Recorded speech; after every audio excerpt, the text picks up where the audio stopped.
16ª giornata nel girone C del campionato Under 15 catanese. A San Gregorio il Pedara rende visita all'Academy Francesco Lodi. 17 punti in classifica per l'11 guidato da Carmelo Pappalardo, altalenante nel suo cammino e reduce dalla sconfitta casalinga contro la Junior Calcio Cireale.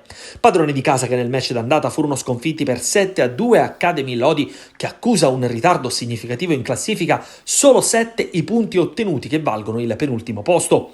Passiamo al film della gara grazie alle immagini a cura di Tommaso Romeo. Locali che al 12° passano in vantaggio, fa tutto in delicato inserimento e assist per l'accorrente Corrado che tutto solo nel cuore dell'area di rigore non fallisce la palla dell'1-0.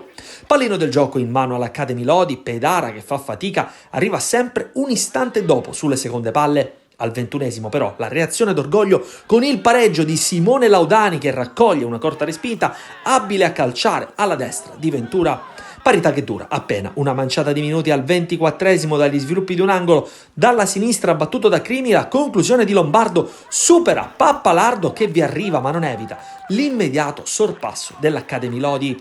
Al 25° primo cambio operato dal tecnico del Pedara dentro Basile in luogo di Gabriele Laudani. Non accade però più nulla di rilevante fino al duplice fischio che accompagna le squadre negli spogliatoi.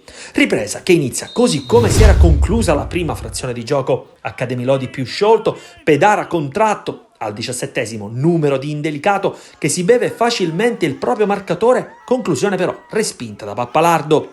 Al 18° dal lungo lancio del portiere pedarese, palla che rimbalza senza che nessuno riesca a spazzarla, troppo facile per Giorgio Cavallaro dribblare il portiere e calciare a porta sguarnita il pallone che vale il 2-2. Questo è l'episodio che può cambiare volto al match. Al 22° buon break di Privitera sull'auto di destra, palla a Vittorio che calcia ma non trova lo specchio della porta. Al 26° nuova chance per i padroni di casa, iniziativa personale di Corrado, palla indelicato che la lascia scorrere per Vitale che tira addosso al portiere. Pappalardo ancora una volta decisivo. Lodi che alla mezz'ora di gioco produce un'altra palla gol che passa dai piedi di Corrado e Crimi, decisiva l'irruzione di D'Agata che spazza via la palla compiendo un prezioso intervento difensivo. Gara che svolta a 2 giri di lancette dal termine, il Pedara non finalizza un contropiede. Al 33° ci pensa Crimi con un diagonale preciso e a fil di palo a siglare il gol del 3-2 che risulta poi il risultato definitivo. Scorrono i titoli di coda sul match, un Pedara altalenante lascia l'intera posta in palio ad un Academy Lodi che ha meritato nel suo complesso la vittoria. Ultima gara successiva al weekend di Pasqua per il Pedara, la sfida interna contro la RSC Riposto.